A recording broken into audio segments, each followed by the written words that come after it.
Hello, Commanders fans! Today we have some hot news that you can't miss, so get ready because there's a lot of important information coming. Before we start, we'd like to take the opportunity to subscribe to the channel, activate the bell, and stay up to date with all the news about our Washington Commanders. Don't forget to leave a like, which really strengthens our community and helps bring this content to the most passionate fans of the team. Now, without further ado, let's get straight to today's news. Commanders linked to signing 129 cap Hall of Famer. The Washington Commanders arguably did a great job of addressing many of the team's biggest needs this offseason. Washington bolstered its offensive line and receiving core with smart trades for veteran stars, and its defensive secondary got a boost via free agency and the 2025 draft, but there's still a hole. It could be a problem that could be a game-changer for the 2025 season. And everyone knows it. ESPN's John Keim made it clear recently that Washington still needs, you guessed it, an edge rusher. This offseason, that hasn't really been addressed. Enter Von Miller. None of Washington's current edge rushers recorded more than 5.5 sacks last season, after the Commanders let Dante Fowler Jr. and his 10.5 sacks leave in free agency, Keim wrote, noting the signing of coach Dan Quinn's friend Fowler by the hated Dallas Cowboys. But they didn't draft an edge rusher. Washington likes the depth at the position and has bolstered its front court to handle the run, a bigger problem than the pass rush in 2024. And then the key point: they could still use more help, with veterans like Zadarius Smith and Von Miller, among others, still available, Keim added. It's not exactly about matching the Philadelphia Eagles and the NFC East. It's about more than that. The Commanders certainly recognize that Miller, a four-time All-Pro and two-time Super Bowl champion, is a standout player at 36. There's a reason he hasn't signed yet. At the same time, there could be a big play waiting to be made. And with his 129.5 career sacks, future Hall of Famer Miller knows how to do it, and maybe he should do it for the Commanders. Commanders address critical need with big move no one saw coming. The Washington Commanders still had a few needs to address before preparations for the 2025 campaign could pick up steam. Adam Peters solved a big problem with a big move no one saw coming. Peters' roster tweaking wouldn't end after the 2025 NFL Draft.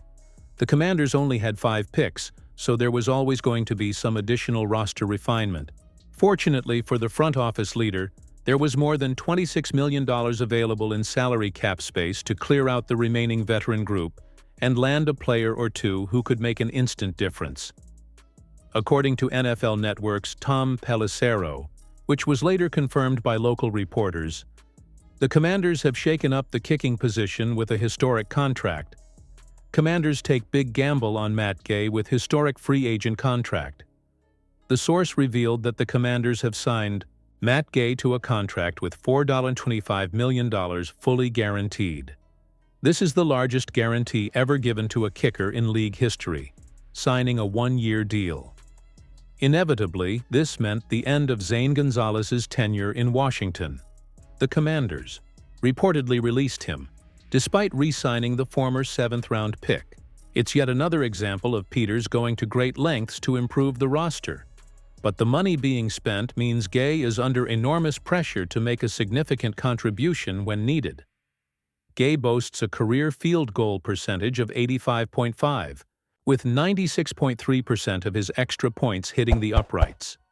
He also has a longer leg than Gonzalez, though the former 5th-rounder only managed 3 of 9 attempts from 50-plus yards for the Indianapolis Colts last season.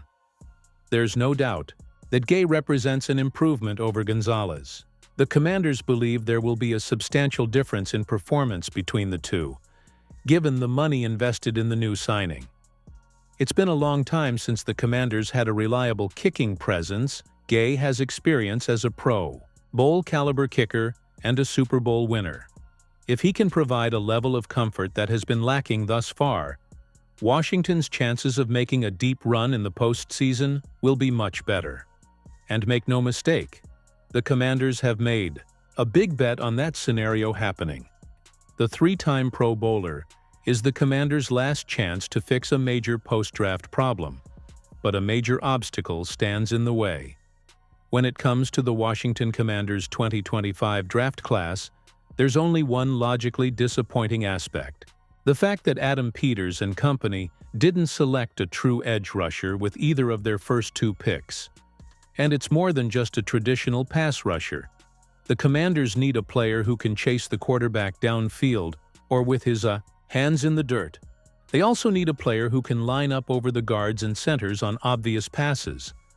That's why the Commanders are in trouble right now, especially considering how important that position is to Dan Quinn's pass rush strategy.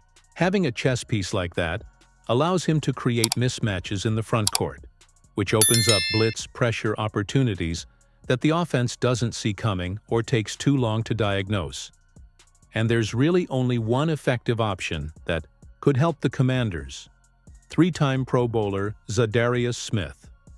Smith still has the strength and versatility to help the Commanders in 2025, but it'll all come down to money. Smith had a solid year in 2024, recording 9.0 sacks and 60 total quarterback pressures on 402 pass rush snaps, according to Next Gen Stats.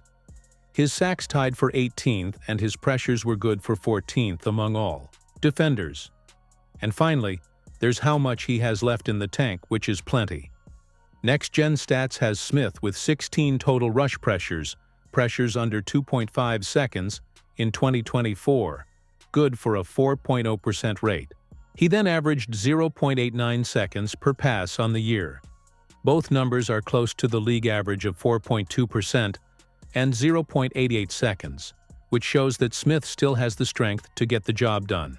When going back and watching tape of 8 of his 9.0 sacks, they all came from the following alignments or situations. Wide 9 alignment from a 4-point stance, both hands in the dirt for a power push. Wide 9 alignment, but from a 2-point stance, standing and running the edge.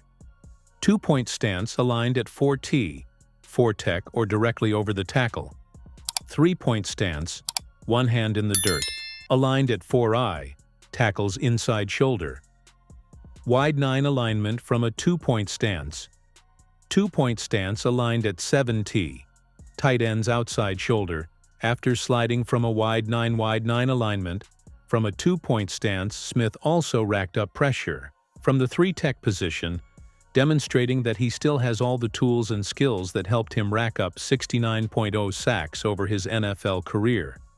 The only thing holding the Commanders and Smith back from joining forces is money. For some reason, Washington has been a bit frugal when it comes to investing valuable assets at the position. It paid Dante Fowler Jr. just $325 million last year to get the job done, and that wouldn't be on par with the $6 million the Dallas Cowboys gave him. While he's not a full-time pass rusher defensive player and had his share of inconsistencies last year, it's a good price for a guy who racked up 10.5 sacks.